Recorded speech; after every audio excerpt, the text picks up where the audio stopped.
Okay, good morning, Hemshech Tzaddik Dalet. We're now on page 119, new chapter 27. So, we're in the middle of learning, as this corresponds with Ayin Beis, page 1156 right now. We're learning about essentially the mechanism which was placed into the structure of existence by God that allows us to sublimate and experience transcendence, even though we're created in a state of a yesh. A yesh means self-contained entity that, if it chooses, can deny or ignore its purpose and its divine mission and God. And yet it's not an airtight divine concealment, because it all originates from Ur. Everything begins with Ur. And Ur is a gili, is a revelatory force. It reveals the divine. Even if the divine Atzmos is completely beyond it, it still reveals. It's a revealer. Whatever it reveals, it's a revealer of godliness, and it doesn't have any of its own ego or identity, which is called bittul. And in this bittul, we've been learning that there's several levels. We're now still in the middle of level 1, from the bottom up. And it's called a bittul, a selflessness that's heder tfisas makom. That the presence and the sense and awareness of something greater than you are, you become nullified. But to explain this seemingly conundrum, that on one hand, Ur, Atzmus, is completely beyond Ur. On the other hand, Ur does not manifest in a form that's distant from Atzmus. He says, Le b'derech richuk, and not be'in arech, meaning it's not a total leap like the Yesh.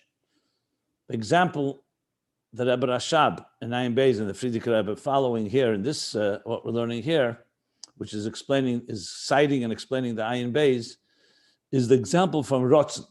Rotzen is also that way. Rotzen is a faculty we all have, but it's distinguished from all other faculties, primarily a faculty that he's using here, seichel, from specific localized faculty, in the sense that all it is the inclination and the Hemshech, the drawing of a soul to whatever it desires. So the focus is only on the soul's expression. We're going to learn soon that Ratzon too is a big jump from the nefesh, from the soul, and from the koiches atzmim that we've learned. We'll talk about that in a moment. But nevertheless, what it is only a reflection and expression of what the soul wants. Okay, whereas seichel is a specific function, faculty, called intelligence. Now, the two things he said about this. One, that number one, they're distinguished seichel and ratzon, meaning the faculty of intelligence versus the faculty of desire, in the fact that desire is not chutz me'atzmus hanefesh, that's the words he used. It's not outside of the core soul, because it is what the soul wants. Seichel, on the other hand, is about focusing on using your intelligence in a particular fashion, in a particular manner, which is focused on the idea of conceiving and understanding ideas. And as such, it focuses on its function. Its function is about a specific activity, whereas Ratzon, the focus is not on the specific thing you're desiring, but on the soul wanting something. The second difference, with going deeper, is that he says the difference between Seichel and Ratzon is not only in comparison to the soul itself, but it's also in comparison to the core, what he calls koiches atzmim, or koich yulia atzmi, the core potential faculty as it is in the soul. That the Ratzon is not b'derech nivdal, it's b'derech hisachdus, the way desire functions, it's connected and united with its core faculty, and seichel, intelligence, the way it's manifests from the source, from even beyond its source, from those deepest levels within the soul, is bederech nivdal, is separate. We're going to learn more about that, but that's the words he used. And then he went on to explain what exactly are we talking about. That everything in the structure of the structure of our faculties is organized, systematic. It's a structure. He calls a seder chek kavua.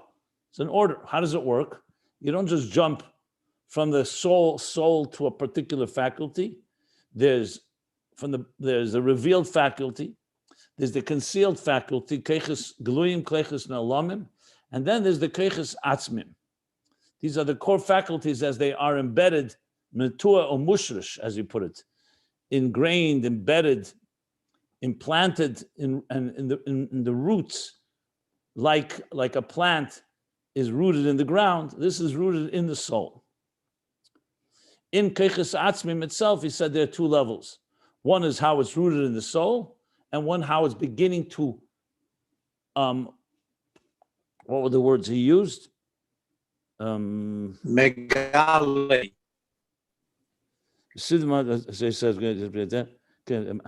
Megali keiches hanalomim v'agluyim. How it becomes the force from which will reveal the concealed and the revealed faculties. Okay, now, next step. The next step is what I said about nivdal and isachdus. So both rotzen, which is a revealed faculty, when you want something, a rotzen gali means I desire something.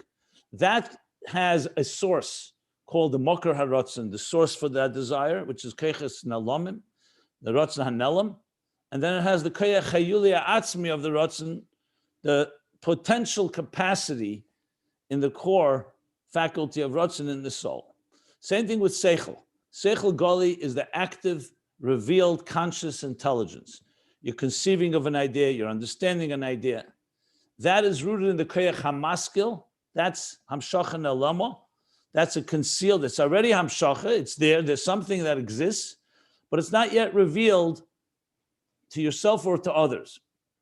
And then there is the koyach haseichel, hayuli ha'atzmi, which is not even called a mocker. You can't even call it a source, because all it is the soul's capacity for intelligence.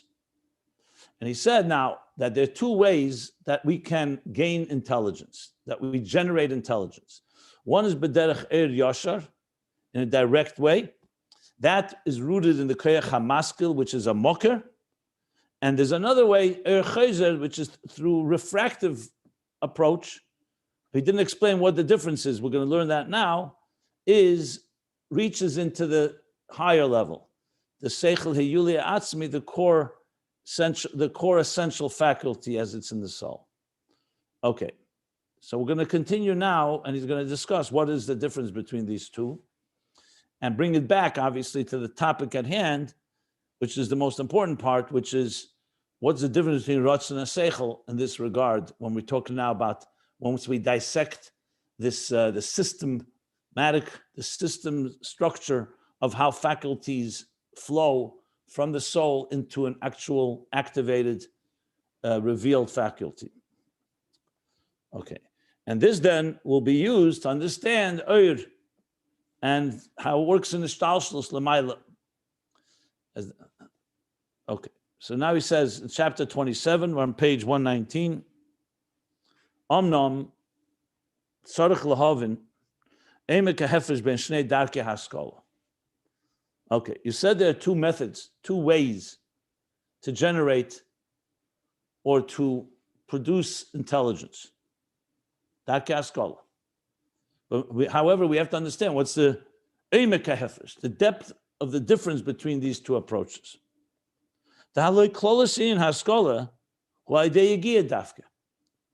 Isn't it in fact the case that in general, all intelligence is dafka specifically, explicitly through effort.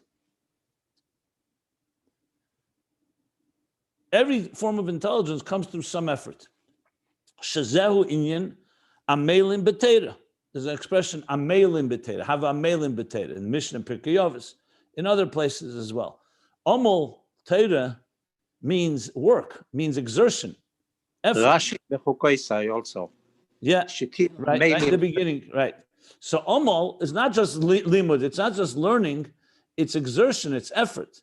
The Gemara actually says on the pasuk, Adam la'amol yavolid, a person was created to toil. The word toil. So it says, what is Amol? And it says there's Amol malacha, the toil of work, Amol sicha, which is prayer, and Amol teira. So the concept of learning, of amelin b'teira, means there's effort, there's the yigiyah. The teira, shehi, chachma v'seichel, ba'yigei adei yigiyah dafka. That teira, which is essentially a chachma and a seichel, and a concept and an intelligence, it's an intelligence system, comes dafka specifically through effort. And that's why we actually see the gam the etzem kishrei nesov, b'klei hameir v'klei haseichel hem beinanim, that also one whose core skills or talents, meaning his natural talents, b'klei hameir v'klei haseichel, with his brain power essentially, of the mayach, of the mind, and seichel of intelligence, hem beinanim, it's average. Hine ha'idei higia, through effort, who boli de milas gveyes baskola v'asaga.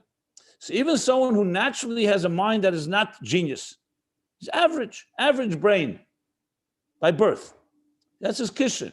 But through effort, he can come. Listen, milas gveyes baskola v'asaga. He can reach great heights in conceiving and understanding through Yigiyah. So we see Yigiyah is a vital component in Seichel. Avgam, Mamashamasik Bashkofer Shena, even more, he can reach higher levels, even more what a smarter person with more brain power understands at first glance. Mashamasik Bashkofer Shena, Mishu Bal Keshrenis Mu'ulim B'klei Mecha V'sichle. So a person with an average mind, through effort, can reach higher state in understanding than someone who, at first glance, meaning without effort, has a more brain power per se, has kishrenis mu'ulim, they're superior or higher quality natural faculties in his kleimeche v'sichli, in his mind and his intelligence. But he focuses b'ashkaf for the shena. We're talking, in other words, comparing the average mind with a more brilliant, with a greater mind. This one is putting effort, and this one is just looking at it at first glance, ostensibly. So you can read greater. That's what Yigiyah does. The Tamadover, and the reason for this is the Tamadover who, and the reason for this is Lefisha Klolasin Haskolo Ide Yigiyah Dafka. Because Yigiyah is not a side prop, it's not incidental. General Haskola is Dafka through Yigiyah. That doesn't mean he just said you could look at something at first glance, but real seichel is generated and produced through effort. Im kain, if that's the case, mawa hefresh im efen gili ha seichel hu b'derech yosher or shu b'derech chezer. If that's the case, what's the difference if the seichel is coming through yosher, direct flow, or chezer, like on a rebound, which we're soon going to learn means questions and students and so on. He didn't say it actually. He just said chezer. He didn't say what it means. But basically, he's asking a question. How can you say, what is the difference if they both come through effort? Yosher also comes through effort. That's the question. In Ayin Beis, if you may recall, he didn't ask such a question. In Ayin Beis, he just explained the difference between Yosher and chezer. But the Frierdiker Rebbe here in Tzaddik Dalet does ask the question, and obviously he's going into far more detail to help us understand the whole subject matter. Okay. I have a question myself right now. What's the proof to say that seichel comes through Yigiyah, that all seichel comes through Yigiyah? Okay. He has to prove it by saying an average mind. Yeah, because that shows if an average mind can surpass a smarter brain, a smarter person through effort, it tells you how effort is such a vital component to intelligence. Because if Yigiyah was not so important, then whatever you are, you are. But here you see effort has a key. It opens up basically the doors of intelligence in every person. Now, of course, you could say a person who's mu'ula, someone who has more brain power, has Yigiyah, will the person who has a more average mind surpass him? Obviously, the answer would be no if they both have the same amount of Yigiyah. It doesn't say that, but that's just as an aside. Okay. So he's going to say, so what is the difference between these two forms of generating or producing intelligence called Yasher Ner Derech Chezer?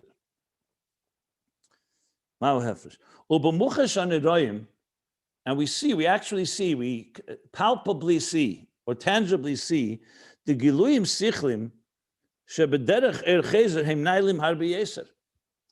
That the Giluyim Sichlim, the revelations of intelligence, the intelligence that's generated through Chezer, the ideas and so on, are higher, much higher than those from Yasher. Loy meboy bekamus, not just in kamus, meaning more ideas. Ukanal de baskola hariyakamus misyachas ala echus, like we learned before in the previous chapter, 2 chapters back, on page 116, when he spoke about kamus and echus, about the mashpia being fundamentally on a higher qualitative level. He first began that first he knows more, which is more kamus, meaning quantity. But he said quantity always relates to quality. But still, he wanted a qualitative superiority of a mashpia. What was the topic there? Oh, about that's not consistent. I consider darkness legabe light. Oh, yeah, because he connects to the atzmi. She says, "Ukanal." We learned earlier the baskola intelligence hari hakamus quantity misyachis relates to quality. Ela echus. So not only, so he's saying the intelligence that comes through Chezer, and let me just say what it is, because he's not spelling it out, but we learned it in Ayin Beis. Intelligence is Yashar, is what you conceive on your own without any resistance or pressure or being prodded or challenged. A person sits and learns something, there's Yashar, how you conceive ideas or how you just think of idea. Then the Chezer, what we learned was Chezer's questions, things that come, a deeper understanding when you're challenged. A question is asked, you're contradicted. A student challenges you, you challenge yourself. In other words, it's not coming straight in a direct flow. Something is concealing or challenging your idea. You therefore have to dig deeper, and that's Chezer. He didn't say it yet, but this is what he means. I just want to say it because without knowing exactly what it is, it's very abstract. So what he's saying is like this. So what's really the difference between the two if both need effort? And now he's actually saying, and we see actually that the seichel that comes from Chezer is higher and greater than that which comes from Yasher. Not just in kamus, meaning more ideas are generated when you're challenged, and there's some type of like challenge from below. In other words, the Chezer is challenging you. He says also, but also be'echus. It also is superior in the quality of the idea, not just the quantity. So, but the question is still, so what's the difference? He didn't speak about the difference. He's just saying that it's higher. Like take a person who's learning some subject matter, some sugya, and he understands it well. The Eifin Limude, who shalemet pam shtayim v'sholish, the manner of learning is what? He learned it once, twice, a third time. To the point that he comprehends or he understands the sugya, the subject, well, in all its details and all its aspects or facets. All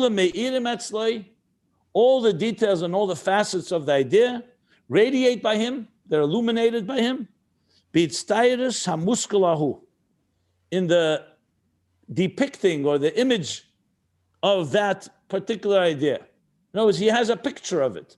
Mitztayed means that it gets etched, or I don't want to say painted, but it gets described. Mitztayed is a word that it's like when someone paints a picture, but here it's not painting physical painting. Here, painting with your seichel, you're depicting.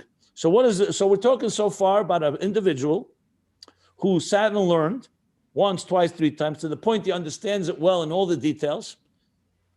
It's all radiating by him, and he has a clear picture. In other words, a picture of that seichel. By contrast, someone who doesn't have that can't say, I got it. I got the picture of it. And of course, picture here means conceptual, a conceptual picture. And because he understands or knows and understands this subject, then he goes to learn another subject. Basically, he's concluded so-called mastering. I don't say the word mastering. He understands a sugya. So then he goes to learn another sugya, another subject.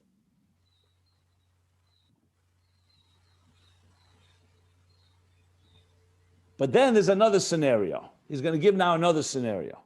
It's not you just learned it well and got it and then moved on. He says, V'yeshmi is another individual. So it's a study in contrast. Asher eifel lemudei, his manner of learning, hu shekasher yedeis asugya heitev kanal. That when he masters, he comes in under knows and understands the sugya well, the subject well, he doesn't move on to another subject. He goes back and he further exerts himself with great effort and toil. Lahamtsi kushis v'halomis v'stiris b'sferesev. Excuse me. So in other words, does not suffice that he understands the idea. He goes back to dig deeper. And what does he do? He exerts himself with a great exertion and effort to find questions and halamas and concealments, meaning things that are not clear, vestiris and contradictions, bisfeidesav hakedmis, in his previous theories. In other words, he understood the idea well, and he learned it the same way the first person did. But the first person moved on to learn another subject. He wants to get deeper into it. So he's going to dissect it further.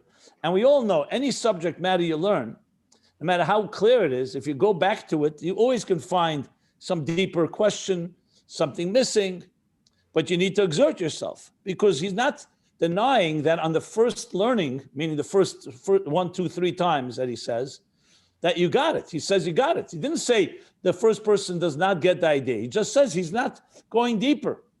And this one goes to look deliberately to find questions. He says 3 expressions. Kushis, halamas, vestiris. Questions, halamas means like unclarities or things that are something that is conceals the idea, and stiris are contradictions in his previous theories as he understood the idea on the first learning. Shalom et ba'asugya. This first exam, I should have read that together.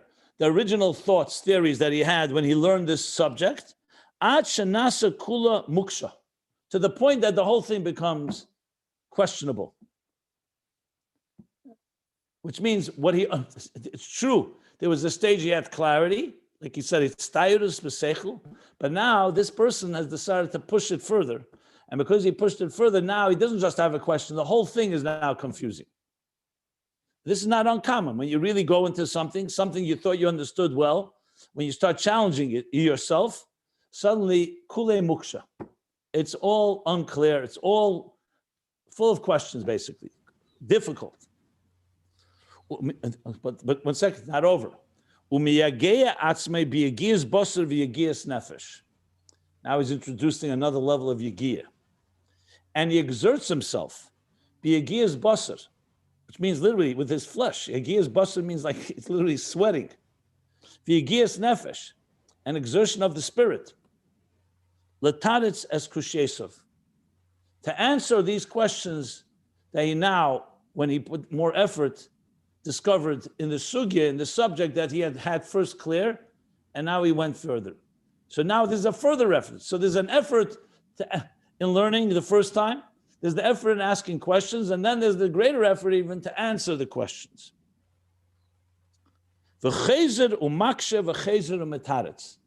And this process continues. He continues to ask and continues to answer.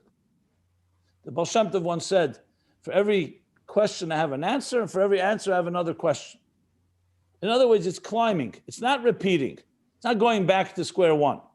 You go deeper and deeper, you ask deeper questions, you find a deeper answer, and then there's another question, another answer.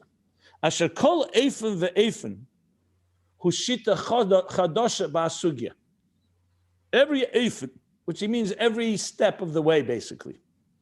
Every eifin of understanding, the way he understands the idea initially, was a certain approach, with the questions and the new answers, the deeper answers, become a shita chadosha ba'asugya.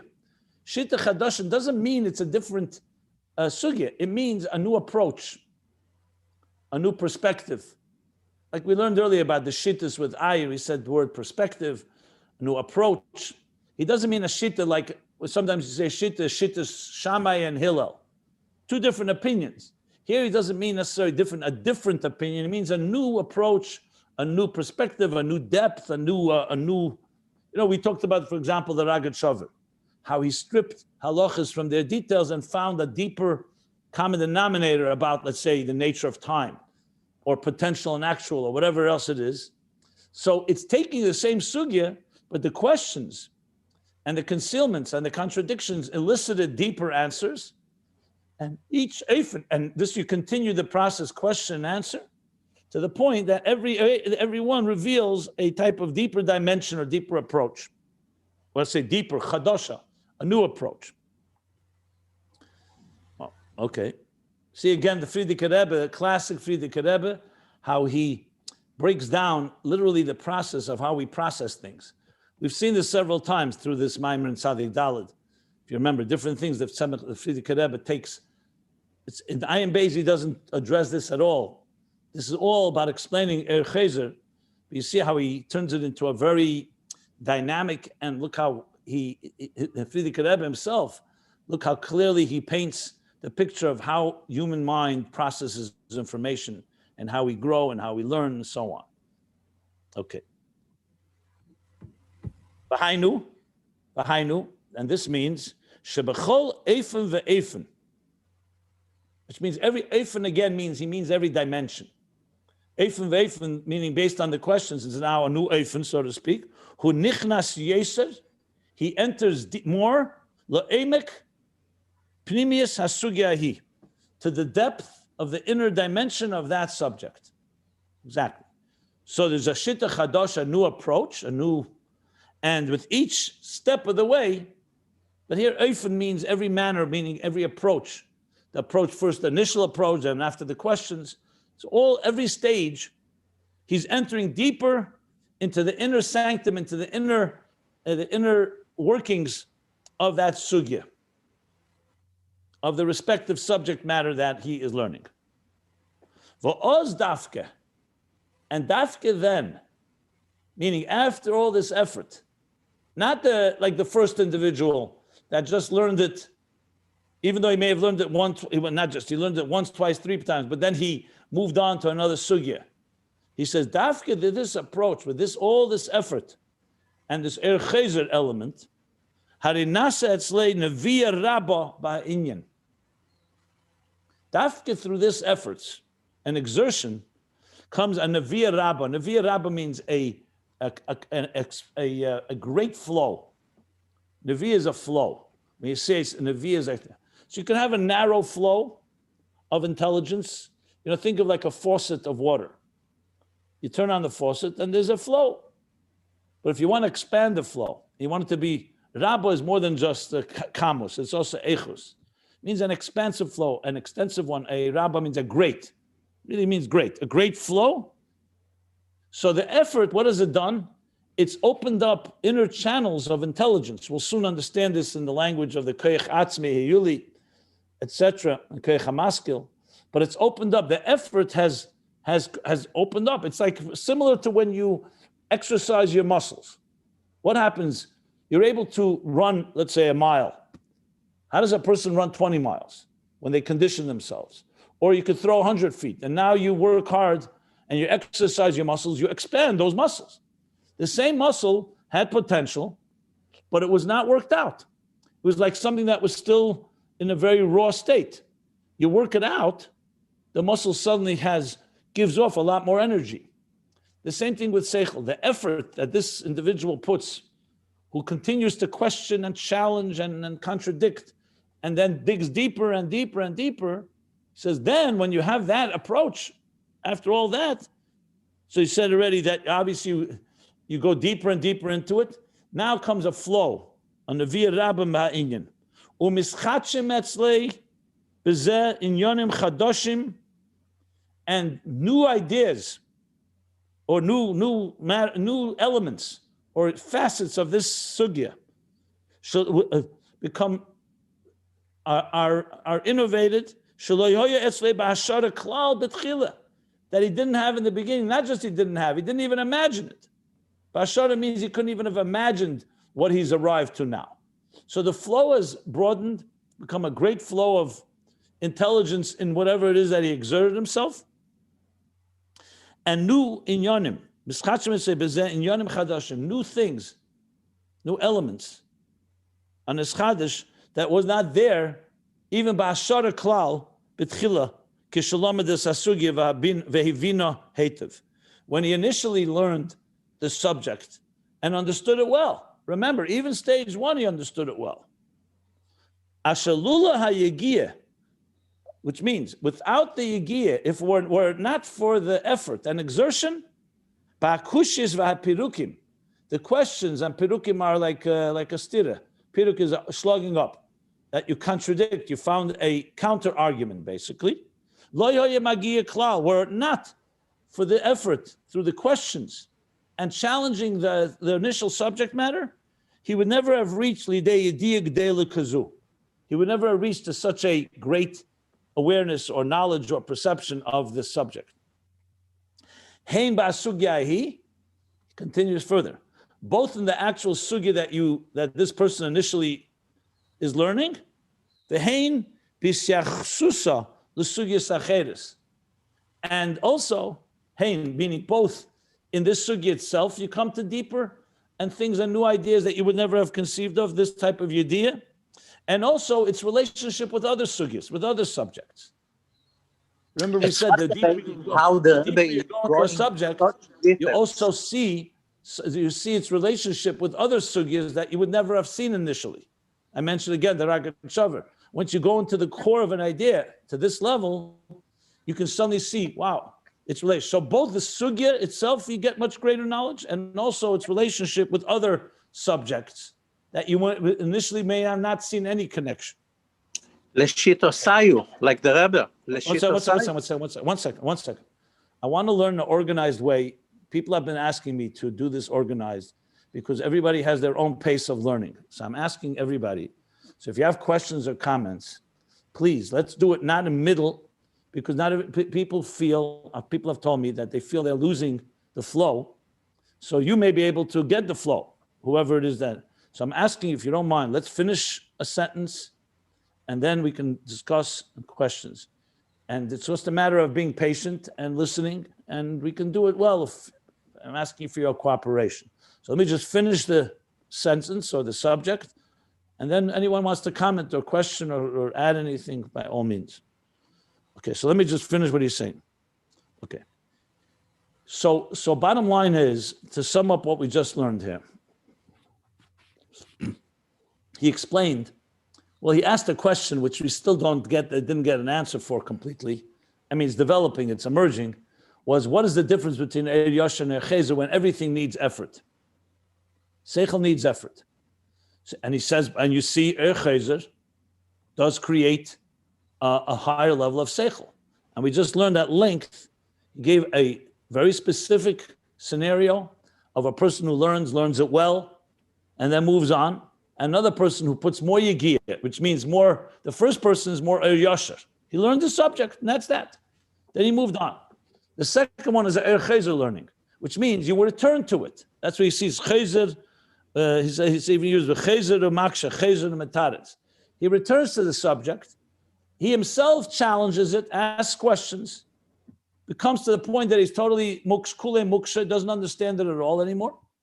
Then he puts more effort, yigiyas hanefesh, yigiyas habasar, yigiyas hanefesh, to answer it. And now he comes to a completely new type of understanding it. And you keep doing this process, can continue on and on, until the point that there's a whole new level of understanding. Like you said before, not just kamus echus, not just in this sugi, but also its relationship with others. So we see clearly chezer, which comes through much more effort, develops a whole another dimension of understanding the same subject matter. He's going to now give an example for these two types of approaches, yosher and chezer. And then, of course, we'll understand from this why there's a difference. They both come through yigiyah. The first one also was yigiyah. The first individual also learned once, twice, three times, and he put effort into understanding, because learning requires yigiyah, as he said. So before we go to the mashal, please now, if anybody wants to comment, question, go ahead. Rabbi Jacobson, the translation you used here many times was intelligence. That you broaden your intelligence many times. I want to question: is this the word, the proper translation here, that we have to use? That you will gain, you will have a more intelligence, or here maybe some, more wisdom, or something like this. This is semantics. You know, so tell me what the word wisdom means and what the word intelligence, and we can decide. I'm using different words in English that I think capture the accurate translation of this, but it could be semantics. Tell me, what's the difference by you through wisdom and intelligence? What's the difference? Tell me the exact. Intelligence is a mechanic. I understand it's a mechanic that a person has. He was born with more intelligence. It's a physical thing, more intelligence. And wisdom is something that comes out of the person. Didn't he say both are true? That even someone born, let's use your translation, with a certain natural intelligence, through effort, gets more of what? Of wisdom. No. Okay, listen, this is my knowledge, my understanding of English. I wouldn't use that way of saying it. So this is maybe how you understand the word wisdom. It's just a word. I don't think you're talking about it. I mean, I don't think that there's, if you show me the dictionary, maybe, but I'm not sure. You could also say the opposite. Wisdom is what you're born with, and intelligence is what you gain. How do you know it's not the other way around? Yeah. I think this is called semantics. Everybody uses different words for different things. You know, I like to distinguish between, like, lahaskel or lahavin, I said was to conceive and to understand. When you talk about seichel is intelligence. Seichel is chochma, bina, and das. Usually we say chochma is wisdom and bina is understanding and das is knowledge. Even that may not mean, could be correct because it's just words. Anyway, my point here is I don't care what word you use. Let's talk about the understanding of it. The understanding is that effort, which is the effort elicits more, call it whatever you want to call it. You want to call it wisdom, call it. To me, it's interchangeable. I'm not sure if there's one better word than the other, but whatever word works for you, as long as the idea is understood. Anybody else want to comment or question anything or say anything?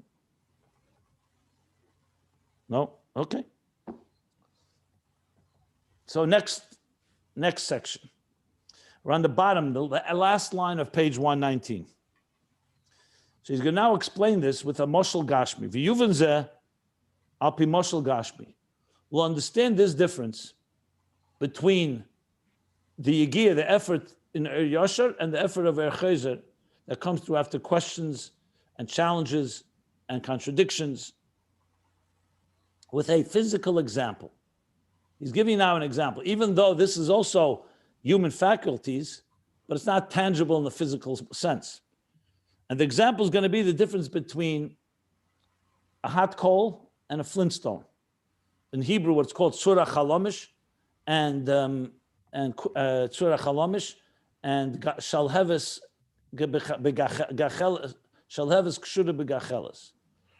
Okay. Dehine gacheles is a coal. Yesh ba'esh. He's referring here obviously to a hot coal, not to a black unignited coal. So he's talking about gacheles yesh ba'esh. It has within it fire. You see a coal, say in a fireplace. The coal has been lit. It has fire in it. Rakshu tomun, but in a hot coal, we just the coal has gotten heated up, and it's a live hot coal, but it's white at this point. You don't see flames coming from it. So he says, so what is the state of a hot white coal? So rakshu tomun, it has a flame, but it's concealed. Next page, 120. B'teicha gacheles, it's concealed within the coal. Ubilti nikar klal, and it's not obvious at all. If someone came to look at it, you wouldn't know. Maybe it burned out already. You know, ever see coals after they burn out, they're also white. Bottom line is you don't know what's going on. You don't see the flame. You take a fan. By fanning it with a fan. Mapuach is a fan. You know, like you take a fan. The keir gadol with a lot of strength or intensity. Yetza eish legili belahav. The flame emerges revealed like a torch, belahav, a flame, a fiery flame. So the fire that was in the coal, and there was fire there. There was heat, fire. It was concealed. And God forbid, if you touched it, God forbid, you get burned. You get close to it, you'd feel the heat. You don't see it, but when you fan it, and he's talking here fanning it with a lot of strength in order to really get the flames going. So he says, the flame or the fire that was in the coal now becomes lav, is like a torch. Not mamash a torch, not shalheves. It's lav means a flame, a burning flame. Okay, that's a coal. So concealed, revealed. And you need to fan it with keir gadol. Also keir gadol used. It's a lot of strength. And bapashas, because if you really want the flames to get, you got to get it going. If you just blow on it, it may get a little red, but it won't really catch properly.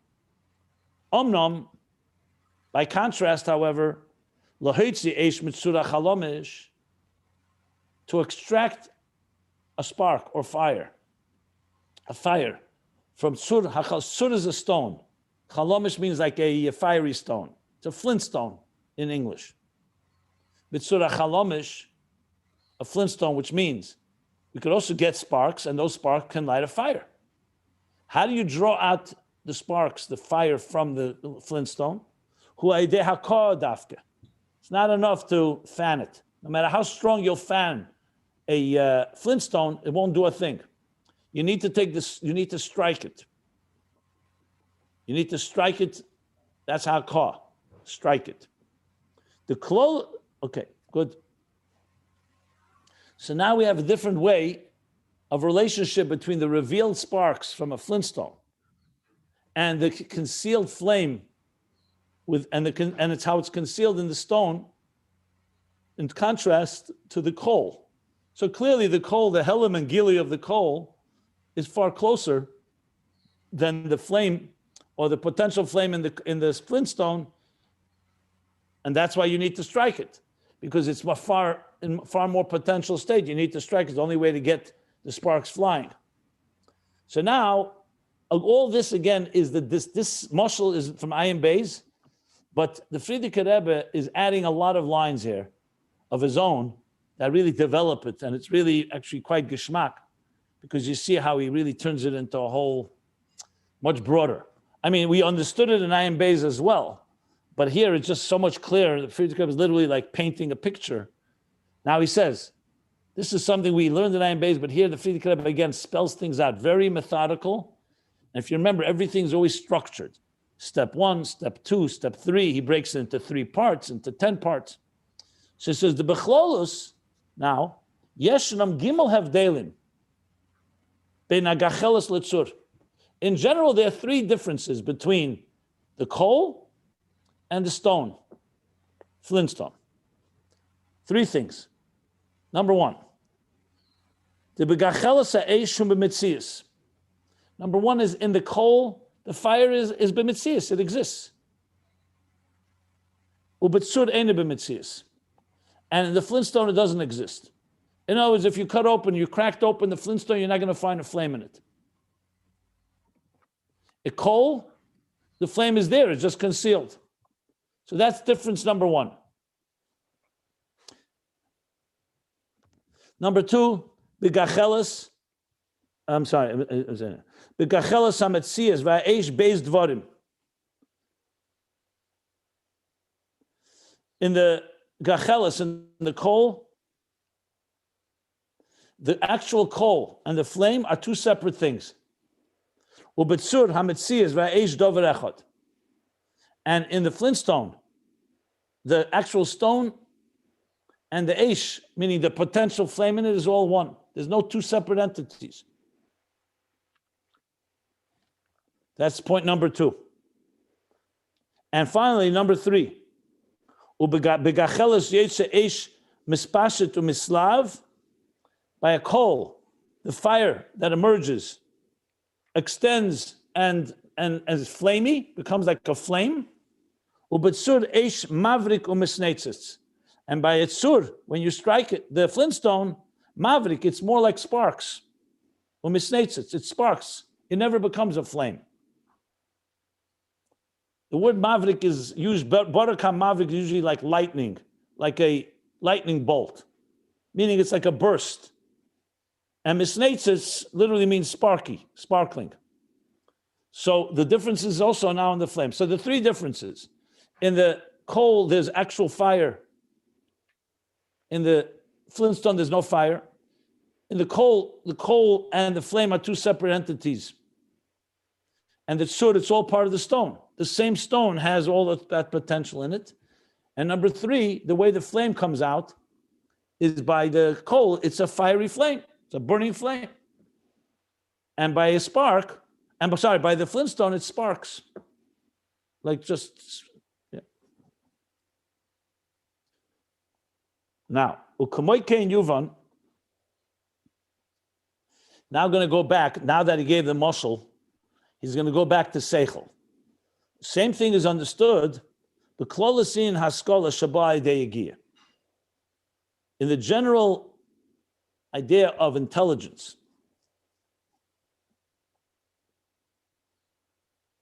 or ideas or concepts, you want to use wisdom, you can use wisdom. Haskola here means the whole idea of intelligence, of the mind, whatever emerges from the intelligence of the mind, shaba ayidei, that comes through effort. So all the scholar comes through effort, like we learned. But in effort and exertion itself, there are two manners, there are two ways. Ha'echad, one way, yigia ba'avonas ha'inyan.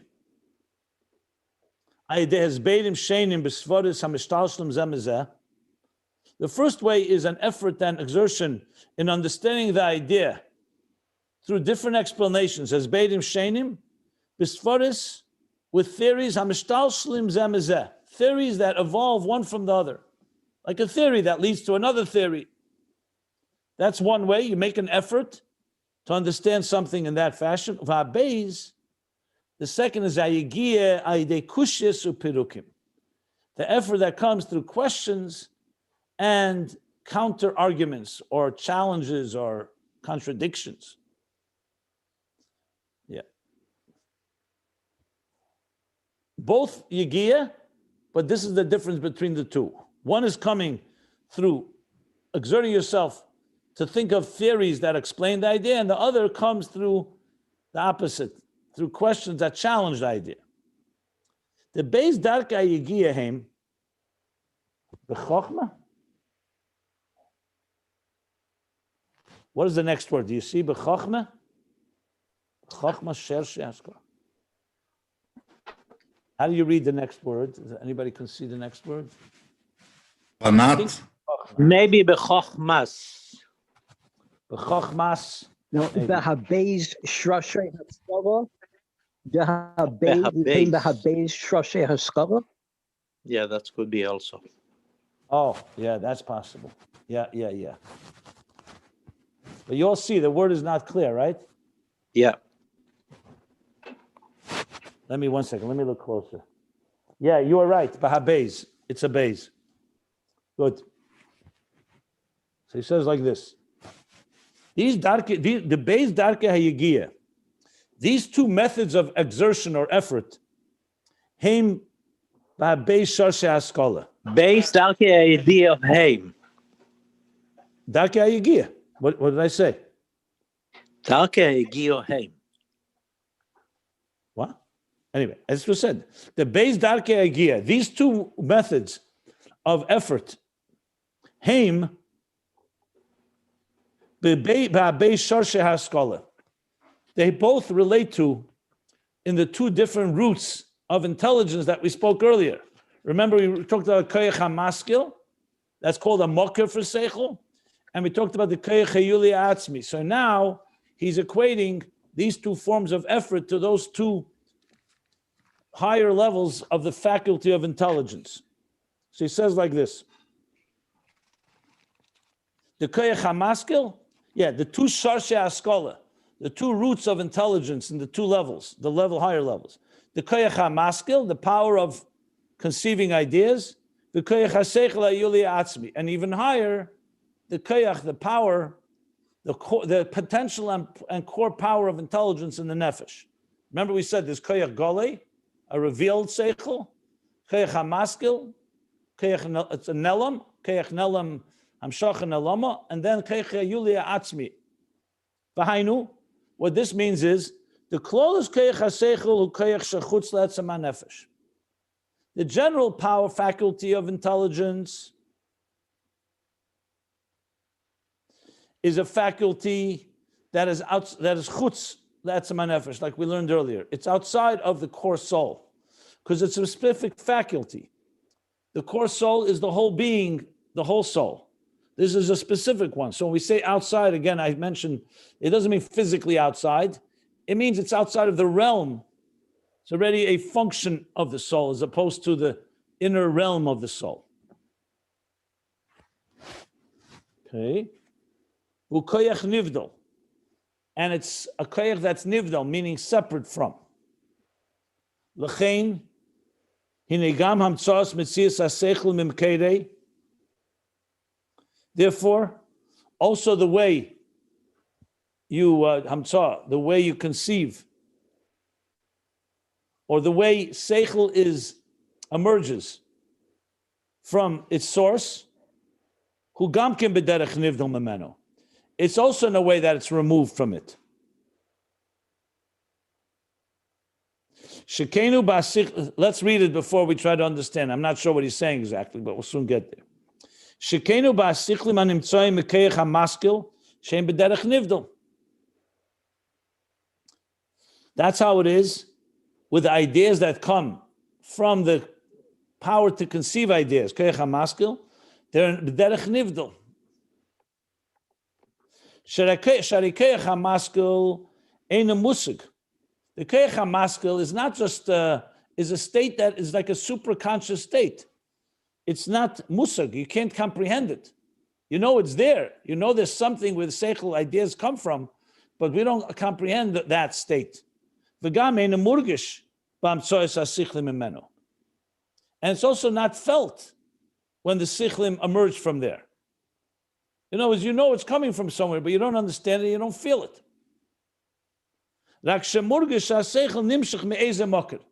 The only thing you feel, the only thing that's felt is that the seichel is coming from somewhere, from some source. But you don't understand it, and you don't feel the source. You don't see the source. It's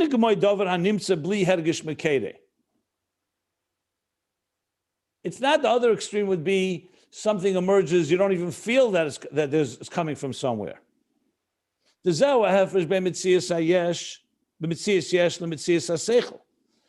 difference between Metzias Yesh, a created Yesh. We don't feel we come from somewhere.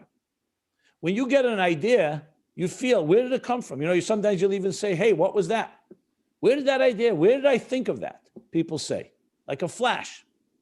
The yesh never thinks like that. You don't say, where do I come from? We ask intelligently where I come from, but we don't have a sense that we came from something. We feel independent entities.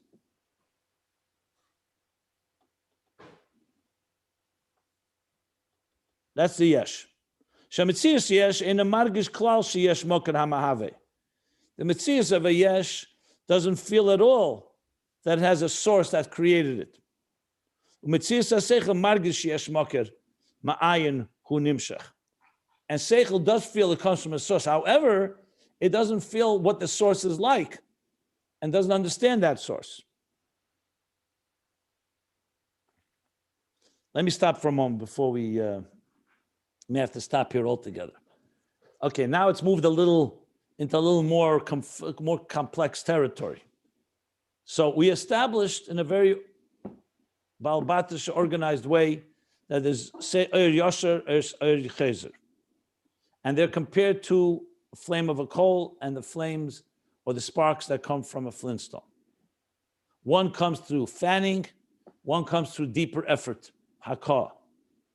So that's why akasha, kushis, questions, are like eliciting the sparks from the flintstone, which come from a deeper place, the koyach haseichel hayulia atzmi, and Yosher is like fanning the flame of the coal, getting out ideas from the koyach hamaskil. But now he's going back to the original theme, that how does the seichel gole, the intelligent idea, and whether it comes through fanning the flame, or it comes through fanning the coal, or comes through striking, it's in a form that's separate from what he calls the koyach nivdal, from its source, from the koyach hamaskil. Now in Ayin Beis, he began that it's separate from the koyach hayuli atzmi, and said it's also separate from the koyach hamaskil. Here, the Frierdiker Rebbe is beginning the other way around.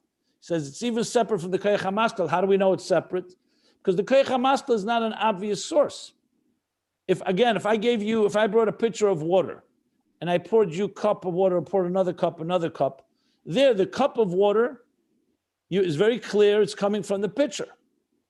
So the moker hamayim and the mayim and the kos mayim sees its source in a very direct way, like we're going to call some ilav alul, cause and effect.